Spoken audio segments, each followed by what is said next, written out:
Hey guys, it's your boy, Ballface8020, back again with another great commentary. So some of this is going to be redundant, but I want to get it all in one video and talk more about Brian Atlas from the Whatever podcast. So people have been asking, some people saying like, well, what did he do before this, shit like that, or how tall is he really? Because I was saying that he's tall, was on the taller side. Okay, I found out the story for him. The Whatever channel already existed as like a prank YouTube channel. Never actually seen it, but it looks like it was really stupid, par for the course with YouTube prank channels. And that the guy Brian Atlas was the main guy from it. When he saw the success of Fresh and the Fit, he decided to convert his channel into some podcast, bashing OnlyFans girls. Basically, his version of it, his version of Fresh and the Fit. And that's how he became a success. Now we've seen his YouTube prank channel was already like pretty. It wasn't as big as his current podcast, but he had a fairly successful YouTube channel, so he had a platform to build off of. But anyway, we've seen from his videos, yeah, he's definitely around 6'1". He is on the taller side. I know he doesn't necessarily always look that tall in the chair, but he's around 6'1". He did mentions in another video when he was flirting with this OF girl. He said, he's like, you're like 5 feet tall, right? And she said, yeah. And he's like, yeah, that's good. I like short girls, which is that's something that usually only a tall guy says. So, but anyway, so we're going to go talk about some pros and cons of him. So we'll start with the pros. He had first of all, he managed to build a successful prank YouTube channel. I don't know how he did it. Like I said, it looked stupid, but he did. I mean, success is success, and he had some success, so good there. But then he pivoted it to a successful podcast, and you can say, well, he just ripped off Fresh and the Fit. Okay, true. However, that's kind of impressive in its own right. First of all, he did credit them. He made it very clear that that they inspired his new podcast and his switch in direction. But my brother, who's like really into like acting, theater, music, and stuff, and he heard this from somebody else, but he said, he told me originality is the death of creativity. You don't worry about being original. It's just as good to put your own spin on something that's already out there as opposed to trying to come up with a totally new idea. Finding something like being able to see Fresh and the Fit's podcast and see like, well, I could do it better. Like I could do it in my, like, I have a better way of doing it, or at least a new way of doing it.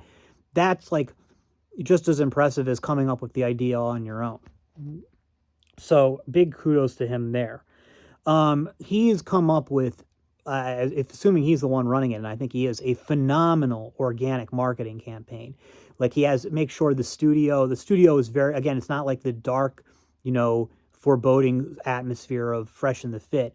It's super bright, and he's got that like whatever, like all like splayed all over in the background. So it seems like he made the show in mind, like with the idea of viral social media clips online. It's a very social media friendly show. Like, the show is essentially designed like, yeah, it's 4 hours of garbage, but in that 4 hours, you pick up a few moments that can go viral on social media. Now, I think those moments are usually hard to watch too, but I mean, some people must like them. He's clearly very passionate about the show. This isn't just something to get money and fame. Like, he clearly does care about the show, like in and of itself, like beyond even just the subject matter, which is something that's very important. He's an effective host. He does a good job of running the show. There's a lot of guests, a lot of drama going on, and he runs it well. He runs it well. And he looks great for his age. I thought he was like 30 years old. Apparently he's like 37 or 38. So, kudos to him there too. I mean, obviously that's mostly genetics, but even still. So let's go to some of the cons. The first comment that jumps out is the show fucking sucks. Yeah, I know people like it. Look at me, I've done like 5 videos now talking about it. So people like it, people are talking about it. Hey, guess what? At the end of the day, it's all just excuses if the show sucks, which it does. Just because we're talking about it doesn't mean it's good or it's worth making. It's not good. It's not worth making. This Judd Apatow once said, he said, like, like in my high school class, like about 500 people graduated. I was friends with like about 7 of them. And so you think like, so I think that like, whenever I make a movie or something, if 7 out of 500 people like it, then that was worth it. Like, he's like, because I don't expect, just like I wouldn't expect everybody to like me, there's no reason for me to expect everybody to like my work. Most people aren't going to like it. But as long as some people do, I consider that a win. Sounds great, like philosophically. Like what he said, it sounds completely great. However, look at the result. The result is Judd Apatow movies, and they fucking suck. And it's like, oh, well, some people like them. Yeah, well, they're wrong. Those movies are terrible. So you don't want it to be like, just because like something's successful and people are finding value in it, doesn't mean that there is value in it. It just means that there's a lot of people who are able to see value that isn't really there. The beard maxing. There's nothing wrong with growing a beard if that's what you want. However, we know from his earlier videos and stuff that the beard is not something like that he's historically done. He's in his late 30s, and he's just now decided to grow a beard. And, like, if you're growing a beard because you like a beard, like you like the beard, that's fine. You like the look, you like the way it feels, whatever. There's always been guys like that. There always will be. There's entire cultures like that. It's fine. What I have a problem with is, and I'm not policing anybody's behavior or anything, do whatever you want, but like what I think is kind of like what gives me the ick is when you're doing it either because out of like something to like deliberately try to look masculine, not that you like the look, but that you're trying to like masculinity max, like that's cringe AF. And then also if you're doing it just because you're trying to cover up a weak lower third. In Brian's case, I think it's both. I do think he actually looks better with the beard, so maybe you give him a pass then, like for the aesthetics of it. But it just has such a like Casey. We know Casey doesn't want the beard. He looks worse with it, but he does it out of masculinity maxing. Who's that real douchebag? Dan Bilzerian. Same type of thing as with Brian. He does it A for masculinity maxing, and B, or maybe the orders is reversed, and B for just to hide the weak lower third. Some guys just look better with beards. And I mean, again, like, yeah, that's okay, but I mean, I don't know. I don't know. I'm not a fan of beard maxing. I guess there's nothing wrong with it, like, per se. I mean, again, I would go back to like, if you just like the way a beard looks, then do it. If you're doing it to, like I said, if you're doing it to cover up the fact that your face just isn't that good, then I don't know. I've certainly, you can do that, but I don't respect it. Next thing, he's too old for this shit. This guy's, I mean, I was going to say he was too old for this shit when I thought he was 30, but he's like 37, 38. Why are you doing this? Why are you doing a podcast where, you're just talking about dating and hookup culture? You've aged out of that shit. You've aged out of that shit. And you're talking with like a bunch of like OnlyFans thoughts who are almost all generally under 25 years old. This guy is obsessed with women's behavior, and this is a very common problem in the whole red pillow sphere and stuff. Like, if you don't like feminism, okay, you don't like, you think women are tough to deal with because of this or that or shit like that, or like, those are all like their own things and stuff. But like, CBP had talked about this like way back. Like, these guys are like obsessed with women like getting married and being homemakers and shit, and they really have a problem with girls going out and partying and sleeping around. And I was one of the people, and I even made this comment in the CBP video that he had made all those years back. This was before I had a channel. I was like, dude, you're reading too much into this shit, man. They don't care that women aren't homemakers or mothers or shit like that. They don't care that that those girls are out having fun. They care that they're just bitter because they can't be the Chad who these girls are throwing themselves at. And I really think that I was wrong to say that. Like, yeah, I'm sure that's part of it, but I don't think that's it. I mean, that's just it. It's like some of it, like they really do want for women to get married and have kids. Like it's like it really is like a big deal to them. They're really, women's behavior is something like really bothers them. And like you could understand if it was like the women in their own immediate family or women that they were intimately involved with, but no, it's just women in general. And then so like if you like the only way that it would make sense is if it was something like, well then they want there to be more women like that so they could find a woman to settle down with and have kids with. But that I don't think that's it, because I don't really see like a huge amount of passion or interest on the parts of the Bryans of the world for getting married and settled down and having kids. Although he'd have to change his podcast over to like a parenting podcast, and I don't see him doing that. It's so fucked up. It's one of like, I mean, the whole red pill manosphere is fucked up, and it's one of the more fucked up things about the red pill and manosphere. He got some very shallow anti-feminism. Now, look, there's nothing wrong with anti-feminism in and of itself. I used to be really into anti-feminism. When it comes to civil legal rights, I think that women should have all the same rights men do. And so once you say certainly women should still have the right to vote. I don't think he's ever come out and said women shouldn't have the right to vote. I wouldn't be surprised if that's what he privately thinks. But he lets that what's her name girl go and say that shit. The Tim Cass Mary girl say it without really much pushback on his behalf. And so like for me, the only real civil right that I can think of that I wouldn't give to women is I would close combat roles in the military to women. I would not allow women to serve in combat. And I would also I wouldn't allow women to be in the senior officer ranks of the military either, because if you can't serve in combat, then you shouldn't be allowed to command combat troops. And I don't think they should be allowed to do that.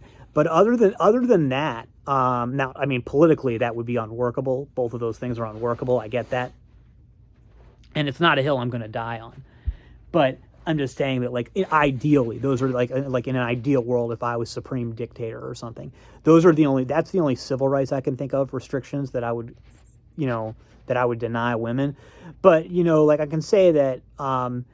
Just because I support women having equal civil rights doesn't mean I support women having equal status in society. I don't at all. I do think that like in Judaism, for instance, women do not have equal rights in Judaism. Like they have their own section of the synagogue, which is in the balcony, and I think that's a good thing. In they're not allowed to pray at the Western Wall, which I agree with. I don't think they should be allowed to do that.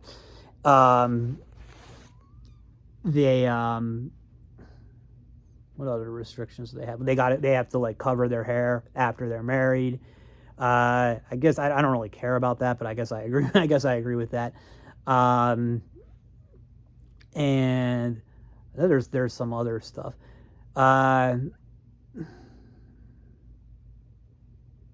Well, I mean, then they've got some stuff with like divorce that I kind of would like to see women get more rights on that front.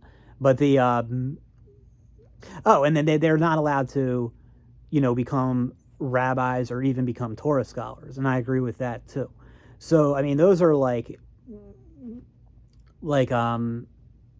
so no, I don't think that I like at least in that sense, I wouldn't give equal rights to women, at least not within the Jewish community. But like in general, I guess I would, like, for instance, there are no women head coaches in the NFL, which I think is a good thing, or in the NBA. So like there is like societal discrimination against women, and there may be some exceptions, but for the most part, I support that discrimination. I mean, I would like to see some more support for women in the trades, like, to ensure that, they don't get discriminated against there. So like on one hand, I do support like, active things to like make sure there's to, fight against discrimination in places where women should be allowed to participate, and advance opportunities for women who are interested in being there. But there are certain things that where women are largely shut out, and I think it's good that they are, and I want to keep them shut out. So I think it would be fair in a lot of ways to describe me as anti-feminist. I'm certainly not feminist at all, but there's a difference between being anti-feminist or non-feminist and like just being it on like in the most retarded way possible. Like, guys like Brian, they're all like, well, you want equal rights, but then you don't want to split the bill on the first date, and you don't want to register for the draft. It's like, okay, first of all, the thing with the draft is so ridiculous. There hasn't been a draft in 50 fucking years. Like, yes, technically when you're a male citizen in the United States at age 18, you have to register for the Selective Service. There is never going to be a draft again in the United States. Everybody knows it. Don't bring that. It's like it's beyond a red herring. It's such a stupid, retarded argument. Don't bring that up. You just make yourself look like a fucking moron doing it.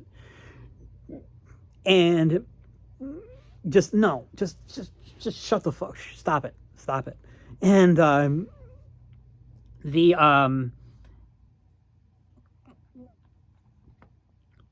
and like these, and also the guys who use that argument tend to usually be the people who are most like who object the most to women like being in the army and places like that. So just shut the fuck up, man.